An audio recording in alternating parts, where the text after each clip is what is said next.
Welcome to part 7 of my guide to video game history. The year is 1982, and it proves an important year for home gaming, with not one but 3 classic computers being released. The story begins with Chris Curry, an employee of Sinclair since 1966.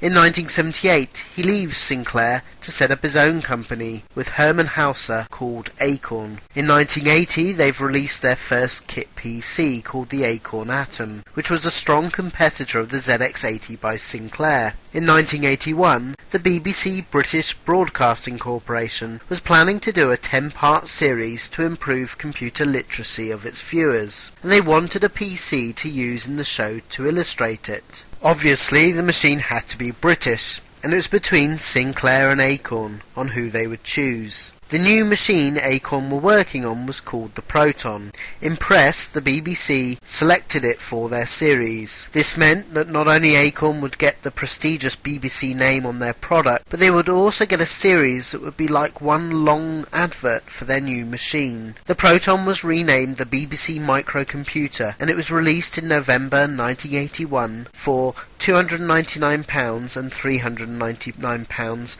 for the 16K and 32K models. Demand was massive, with the British government selecting it as the PC of choice for all its schools in the UK. With many UK game designers of today's first experience of using a computer was with a BBC Micro and its fantastic BBC Basic. Notable games released for the BBC was Repton in 1985, a Boulder Dash clone, and one of the truly groundbreaking games of all time, Elite, by David Braben and Ian Bell, released in 1984. This massively in-depth space adventure that fitted a whole universe into a 32K machine.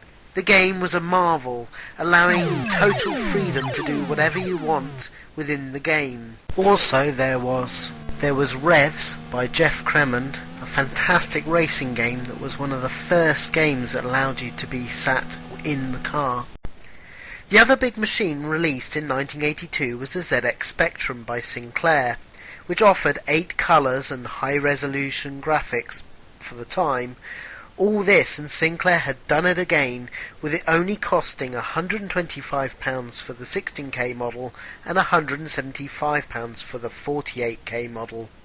And these prices would drop in 1983 down to £99 and £129. The machine was a wonder of design, being tiny in size and only having 40 rubber keys as opposed to the typical 60 to reduce costs. It went on to be a huge success, with the cheap price making it the most popular home PC in the UK. It was a Spectrum that would turn out countless bedroom programmers in the UK, making it one of the most prolific game developers around today.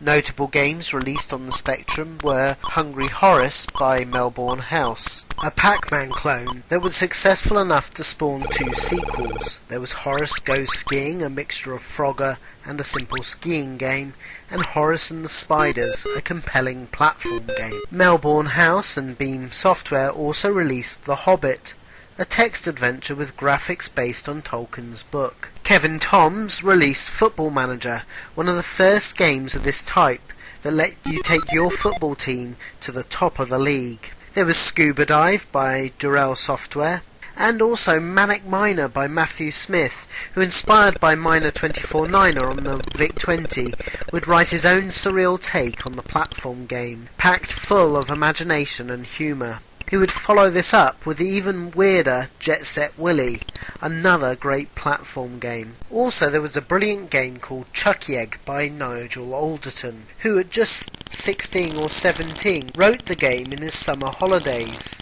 In the game you played Henhouse Harry, who must collect up all the eggs while avoiding the birds. The game would be published by A&F Software and would go on to sell 1 million copies. Also, in 1983, Sandy White released Ant Attack, a great 3D isometric game which had you running around a city to rescue your trapped loved one from giant killer ants. Interestingly, the game allowed you to choose whether you were a boy or a girl, being the first game of its type to allow you to choose this. But in 1983, the developer on everyone's lips was Ultimate Play the Game, set up by two brothers, Tim and Chris Stamper, who, from the first game, Jetpack, a great shooter, would produce hit after hit. In 1983 alone, they released Cookie, Trans Am, Luma Jetman, and the brilliant Attic Attack, which was a frantic overhead shooter which had you explore a huge castle. In 1984, you would see the brothers do it again with Saberwolf games.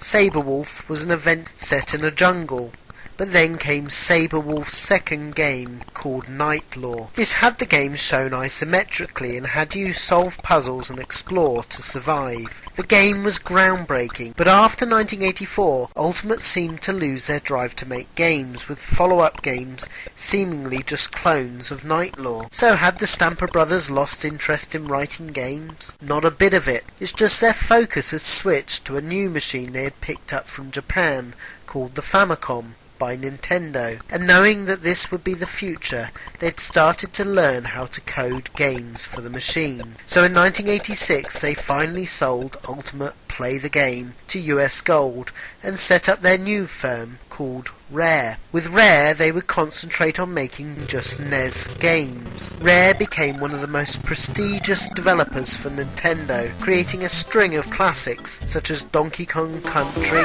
Banjo-Kazooie and GoldenEye, to name but a few. 1982 also saw the release of our third major machine, called the Commodore 64. After the surprise massive demand of the VIC-20, Jack Tramiel, who was head of Commodore, decided to reassign chips they had been working on for the arcades into the home computer market. The C64 was a beautiful machine that had 16-colour graphics and the great SID sound chip, which meant for the time it outstripped all its rivals, especially in the game-playing arena. The machine was a resounding success, particularly in the US, where it outsold Atari's 400 and 800 home computer. In the UK, however, although it sold reasonably well, at £200 it meant that most people instead opted for the Spectrum, which was half its price. Great games produced on the Commodore 64's early years would be the wonderfully bizarre Attack of the Mutant Camels by Jeff Minter. This he would follow up with Grid Runner and The Matrix. There was Amiga Race, an enjoyable blaster, a wonderful Beachhead, a compelling shooter, and there was Castle Wolfenstein, a great game that so frightened a young John Romero that it would inspire him to make a pseudo-sequel years later when he created Wolfenstein 3D. There was International Soccer, a hugely playable soccer game that you could play from the side viewpoint. And there was Bruce Lee, a great beat-em-up platformer. Also, Trip Hawkins at Electronic Arts released their first licensed sports game called One-on-One Julius Erving and Larry Bird, which was an enjoyable basketball game and sold by the bucket load thanks to the licensing deal. Electronic Arts would learn from this and position itself as a lead publisher on licensed sports games. On the 11th of April 1994, a fourth contender stepped into the room, called Amstrad CPC 464, and it was run by Amstrad's Alan Sugar, better known today as the UK boss in The Apprentice show. But in 1984, the Amstrad Colour Personal Computer 464 was released. To help play catch-up with the Spectrum and Commodore 64's massive game library, Amstrad also set up its own publishing firm called Amsoft, and would create some early classics, such as Roland on the Ropes, Oh Mummy, Harrier Attack, and Galactic Plague.